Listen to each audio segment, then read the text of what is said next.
हादियस के गुरूर का कला तहस नहस करने के बाद अमीर हमजा ने मुल्क रोम की जानिब अपने घोड़े की बाग मोड़ी। रोम की सल्तनत दूर दूर तक फैली हुई थी और दुनिया की बड़ी बड़ी हुकूमतें रोमियों की जीत से कांपती थीं। ईरानियों से रोमियों की अक्सर जंग हुआ करती, कभी ईरानी जीत जाते और कभी रोमी। जिन दिनों अमीर हमजा ने रोम पर चढ़ाई की, इन दिनों रोमी सल्तनत नौशेरवां शहंशाह ईरान को खराज अदा करती थी। मगर जूं ही रोम के बादशाह तक, जो कैसर कहलाता था, ये खबरें पहुंची कि बहुत सी हुकूमतों ने नौशेरवां को खराज अदा करना बंद कर दिया है। इसने भी हाथ रोक लिया और नौशेरवां को कहला भेजा कि अगर अपनी खैर चाहता है तो रोम का रुख हरगज ना कीजो, वरना मारा जाएगा। कैसर ने 3 साल से न सिर्फ खराज अदा नहीं किया था, बल्कि अंदर ही अंदर वो नौशेरवां से जंग करने की तैयारियां भी कर रहा था। अब इसने अमीर हमजा के आने की खबर सुनी तो हैरान भी हुआ और खौफजदा भी। जासूसों ने इसे बताया था कि अमीर हमजा अरब का एक नामवर पहलवान है, जिसकी कुव्वत और शुजात के सामने आज तक कोई पहलवान ठहर नहीं सका।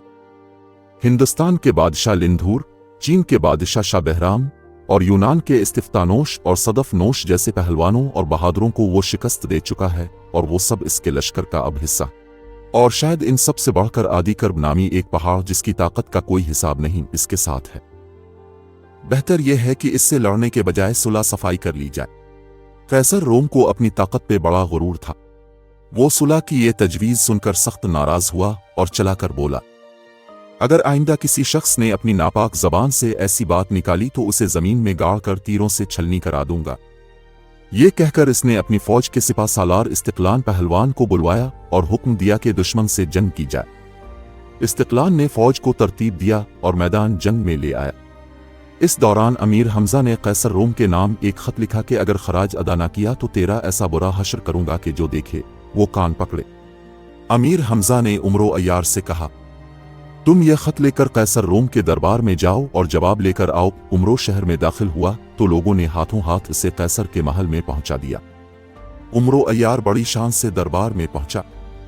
रस्म के मुताबिक उसने कैसर को झककर 7 सलाम भी न किए, बल्कि तख्त के पास जाकर अमीर हमजा का खत इसकी जानिब बढ़ा दिया। उमरो की इस गुस्ताखी पर कैसर रोम और उसके दरबारियों का खून खोल गया। 1-2 सरदारों ने तो तलवारें भी निकाल ले ताकि उमरो का सर कलम करें, मगर कैसर ने हाथ के इशारे से उन्हें रोका और अमीर हमजा का खत अपने वजीर आजम को दिया कि बुलंद आवाज से पढ़कर सुनाए।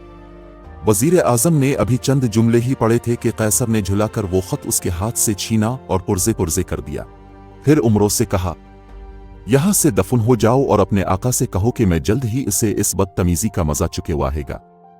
ये सुनकर उमरो की आंखों में खून उतर आया। खंजर निकालकर कैसर की तरफ बढ़ा और कहने लगा, तूने मेरे आका का खत फाड़ा है, इसकी सजा यह है कि मैं तेरा पेट फाड़ दूं। इसने चीते की तरह तड़प कर कैसर पर वार किया और करीब था कि कैसर जहन्नम रसीद हो के वजीर आजम ने लात मार कर बादशाह को तख्त से नीचे गिरा दिया और यूं इसकी जान बच गई। यह हादसा इतना अचानक हुआ कि दरबारियों, फौजी सिपाहियों और मुहाफिजों पर सख्ते का आलम तारी हो गया। फिर यकलख्त किसी ने चीख कर कहा, पकड़ लो इस बदमाश को और उसकी तिक्का बूटी कर डालो। चारों तरफ से उमरों पर दुश्मनों ने यलगार की, मगर वो तो बिजली बना हुआ था, भला उनके काबू में क्यों कर आता। हिरन की तरह कलांच और चौकड़ियां भरता हुआ महल में घूमने लगा। वो किसी के हाथ ना आता था, बल्कि मौका मिलता तो किसी न किसी को खंजर मार कर हलाक कर देता। आखिर कैसर ने झुंझलाकर हुक्म दिया, इस भूत को महल से बाहर निकल जाने दिया जाए, वरना ये सबको मार डालेगा। तब उमरो एक जगह रुका और कहकहा लगाकर बोला, ए बादशाह, इसी से तुझे अंदाजा हो गया होगा कि अमीर हमजा का एक अदना गुलाम तेरे आदमियों की ये गत बना सकता है, तो उसका आका कैसा होगा। अब भी कुछ नहीं बिगड़ा, अपना सर अमीर हमजा के कदमों पर रख दे, वो तुझे मुआफ कर देंगे। ये सुनकर कैसर रोम सोच में पड़ गया। अब उसे अमीर हमजा और उमरो अय्यार खौफनाक देव की मानिंद दिखाई दे रहे थे। अचानक इस्तिक्लान सिपा सालार ने आनकर अर्ज की कि फौजें मैदान जंग में जा रही हैं और अब बादशाह के हुक्म का इंतजार है। कैसर रोम ने उमरो की तरफ इशारा करके कहा, इस्तिक्लान, इस शख्स ने हमें बहुत देर से परेशान कर रखा है। यह अमीर हमजा का एलची है और हमारे कई अफसरों को हलाक कर चुका है। किसी तरह इसे गिरफ्तार करो। इस्तिक्लान ने ताज्जुब की नजर से उमरो को देखा, फिर उसके जिस्म पर लर्जा सा तारी हो गया। हकलाकर उमरो से पूछा, कुक, क्या तुम्हारा ही नाम उमरो अय्यार है? खूब पहचाना। उमरों ने हंस कर कहा, बोलो क्या इरादा है? मुझे पकड़ना चाहते हो? इस्तिक्लान की घिघी बंधा गई थी। घबरा कर कैसर से कहने लगा, हुजूर, इसे पकड़ना किसी इंसान के बस की बात नहीं। मैंने इसके कारनामे सुने हैं। ये शख्स आफत का परकाला है और अमीर हमजा के जान निसार दोस्तों में से एक है। फिर उसने उमरों से कहा, बेहतर यही है कि तुम अपने लश्कर में चले जाओ, वरना मैं अमीर हमजा से कहूंगा कि किसी शरीफ आदमी को बादशाह के पास इल्ची बनाकर भेजा करे। मुझसे ज्यादा शरीफ अमीर हमजा के लश्कर में कोई और नहीं है।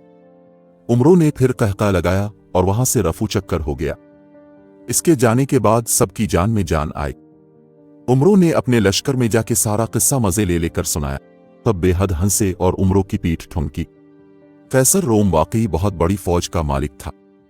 सारी रात उसकी फौजें मैदान जंग में पहुंचकर सफ़ें बांधती रही, और जब आखिरी सिपाही भी अपनी जगह जिम कर खड़ा हो गया तब कैसर रोम किले से बाहर आया और लड़ाई का नक्कारा खूब जोर शोर से बजवाया। अमीर हमजा को जासूसों ने खबर पहुंचाई कि कैसर के सिपाहियों की तादाद 10 लाख के लगभग है।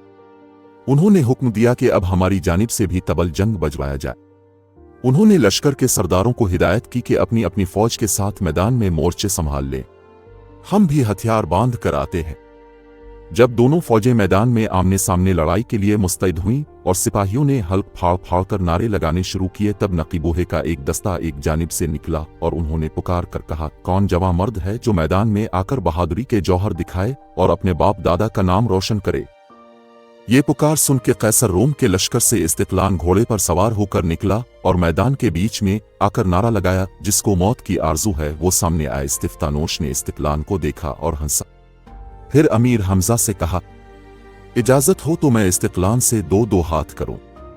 अमीर हमजा ने इशारे से इस्तिफ्तानोश को इजाजत दी और वो अपना घोड़ा दौड़ाता हुआ इस्तिक्लान के मुकाबिल जा पहुंचा। इस्तिक्लान ने अपने सामने इस्तिफ्तानोश को मौजूद पाया तो हिकारत से कहने लगा, मैं तो तुझे बड़ा बहादुर समझता था, लेकिन अब पता चला कि तो बुज़दिल है। भला ये तो बता कि तूने अपने चचा को क्यों मारा और एक मामूली अरब की गुलामी क्यों कबूल की? मेरा चचा बुज़दिल और मक्कार था, इसलिए मैंने उसे मारा। इस्तिफ्तानोश ने जवाब दिया, और हमजा की गुलामी इसलिए कबूल की कि इस वक्त रोए जमीन पर इससे बड़ा पहलवान कोई और नहीं। अफसोस, सद अफसोस कि तूने अपने बाप दादा के नाम को बटा लगाया। इस्तिक्लान ने कहा, खैर जो कुछ भी हुआ ठीक हुआ। अब ये बता कि तू यहां लड़ने आया है या बातें बनाए? इस्तिफ्तानोश ने गुर्ज घुमाकर पूछा। तब इस्तिक्लान ने भी अपना गुर्ज संभाला और ऐसी खौफनाक जंग शुरू हुई कि दोनों लश्करों के सिपाही अश कर उठे, लेकिन इन बहादुर पहलवानों में से कोई भी जीत ना सका। आखिर सूरज गुरूब हुआ और लड़ाई बंद हुई। अगले रोज मैदान में फिर वही मंजर था। इस्तिक्लान सिपा सालार जोश से भरा हुआ सामने आया। इस्तिफ्तानोश फिर उसके मुकाबले में जाना चाहता था कि इस्तिक्लान ने नारा लगाया। हमजा मैदान में निकले। वो कहाँ छुपा हुआ है? ये सुनकर अमीर हमजा ने इस्तिफ्तानोश को रोका। पैगंबरों के मुकद्दस हथियार बांध कर सियाकी तास पर सवार हुए और अपनी फौजों की सलामी लेते हुए मैदान जंग में उतरे। इस्तिक्लान एक भारी भरकम पहलवान था। उसका ख्याल था कि हमजा किसी देव के बराबर होगा और ताकत में हाथी से भी ज्यादा। मगर जब उसने एक आम कद के एक खूबसूरत अरब जवान को अपने सामने पाया तो हैरान होकर चलाया, ए बदनसीब जवान, तो कौन है और क्यों अपनी क़ज़ा की तलाश में आया है? वापस चला जा और हमजा को मैदान में भेज के मैं इसी से दो हाथ करने का ख्वाहिशमंद हूं, मैं ही हमजा हूं। अमीर हमजा ने मुस्कुराकर जवाब दिया। इस्तिक्लान की आंखें हैरत से बाहर आ गईं। वो चंद लम्हे तक अमीर हमजा को घूरता रहा, फिर कहने लगा, किस्म है पैदा करने वाले की, मुझे यकीन नहीं आता तो ही वो नामवर पहलवान है जिसने तमाम दुनिया में शोहरत हासिल की है। शायद तो कोई जादूगर है, मैं जादूगरों पर लानत भेजता हूं। अमीर हमजा ने जवाब दिया, ज्यादा बहस न कर और हथियार उठा। कायक उमरो दौड़ता हुआ अमीर हमजा के पास आया और अरबी जबान में बोला, या अमीर, कैसर रोम के साथ 10 लाख सवार हैं। खुदा जाने इनमें कितने पहलवान हैं। अगर आप 2 और 3 से लड़ें तब भी ये लोग काबू ना आएंगे। उमरों ने अभी मुश्किल से बात भी खत्म न की थी कि इस्तिक्लान ने उन्हें बेखबर पाकर गुर्ज से हमला कर दिया। वार ऐसा जबरदस्त था कि हमजा अपनी ढाल पर ना रोकते तो खोपड़ी के 1000 टुकड़े हो जाते। इस्तिक्लान का गुर्ज जब हमजा की ढाल पर पड़ा तो इसमें से चिंगारियां उड़ी और बड़ा जबरदस्त धमाका हुआ। इस मौके पर अजीब तमाशा हुआ। अमीर हमजा की ढाल से आग की जो चिंगारियां उड़ीं, इनमें से एक चिंगारी इस्तिक्लान की आंख में पड़ी और वो तकलीफ से चला उठा। अमीर हमजा ने इसी वक्त अपना घोड़ा बढ़ाकर इस्तिक्लान की कमर पकड़ी और उसके घोड़े को इस जोर की लात मारी कि वो 20 कदम दूर जा गिरा। फिर हमजा ने नारा मारकर इस्तिक्लान को दोनों हाथों पर उठाया और जमीन पर दे मारा। उमरो भागा भागा आया और उसके हाथ पीर बांध कर अपने लश्कर में ले गया।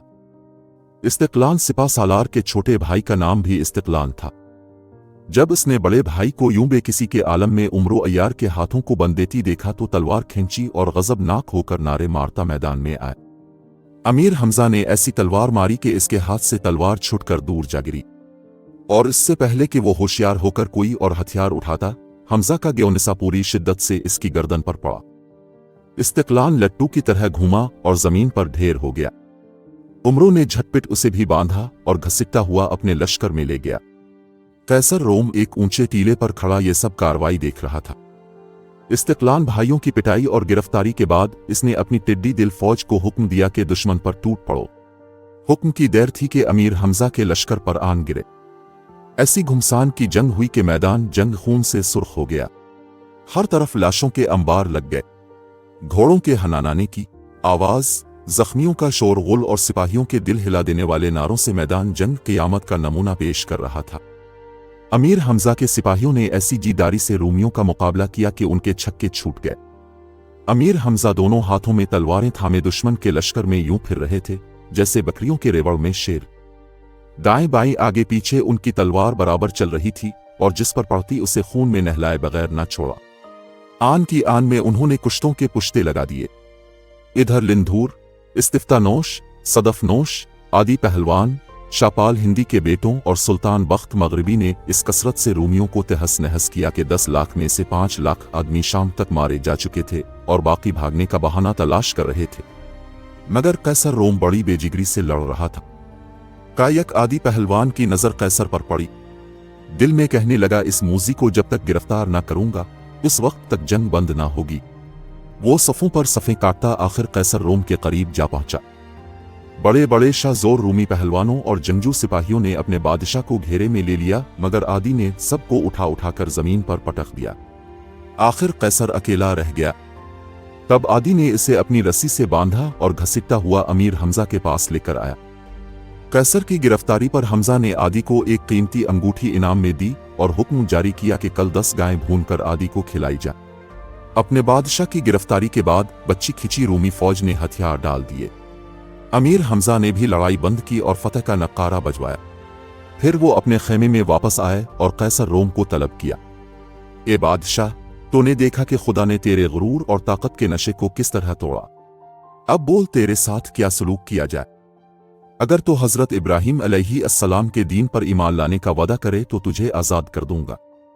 मैं हजरत इब्राहिम अलैहिस्सलाम पर ईमान लाता हूं, कैसर ने कहा। इसके साथ जितने रूमी सिपाही गिरफ्तार हुए थे वो भी सब के सब दीन इब्राहिमी पर ईमान ले आए। इसके बाद अमीर हमजा ने इसे खिलत पहनाकर अपने बराबर बिठाया और बड़ी इज्जत की। कैसर रोम ने 3 साल का खराज अदा किया और आइंदा के लिए नौशेरवां का वफादार रहने का अहद किया। अमीर हमजा ने एक एलची को हुक्म दिया, रोम और यूनान का 3 साला खराज लेकर नौशेरवां के पास मदियन जाओ। मैं खुद मिस्र की जानिब कोच करता हूं। वो एलची इसी वक्त चंद आदमियों को साथ लेकर तेजी से मदियन की जानिब चला। 2 माह बाद वहां पहुंचा और नौशेरवां को सब हाल कह सुनाया। उधर हमजा ने कैसर रोम को हुकूमत वापस की, मगर उसके सिपा सालार इस्तिक्लान को अपने साथ मिस्र की मुहिम पर चलने का हुक्म दिया। वो दिन रात तेजी से सफर करते और मंजिलों पर मंजिलें तय करते हुए मिस्र की तरफ बढ़े और महीनों का रास्ता दिनों में तय करते हुए आखिर एक दिन दोपहर को दरियाए नील के किनारे डेरे डाल दिए। नील मुल्क मिस्र का मशहूर दरिया है। मिस्र के बादशाह को अजीज मिस्र कहते थे। जासूसों ने कैसर रोम की शिकस्त और अमीर हमजा के आने की खबर उसे सुनाई तो उसके होश उड़ गए। इसे किसी तरह यकीन न आता था कि एक मामूली अरब नौजवान दुनिया की अजीम अलशान रूमी सल्तनत को क्यों कर शिकस्त दे सकता है। उसने फौरन अपने अमीरों, वजीरों और फौजी सरदारों को तलब किया और उनसे कहा कि अमीर हमजा से जंग करना हमाकत है, इसे कभी शिकस्त नहीं दी जा सकती। अलबत्ता ये मुमकिन है कि धोखा और फरेब से इस पर काबू पाया जाए। आखिर यह फैसला हुआ कि अमीर हमजा की जाहिर में इताअत कबूल कर ली जाए और फिर खाने में बेहोशी की दवा मिलाकर उन्हें और उनके साथियों को बेहोश कर दिया जाए। इसके बाद जो सलूक मुनासिब हो उनसे किया जाए। मजीद जानने के लिए देखिए हलब का कैद खाना। लाइक करें, सब्सक्राइब करें और घंटी का आइकन दबाना ना भूलें ताकि हमारा ये ताल्लुक जड़ा रहे और आप लुत्फ अंदोज होते रहें।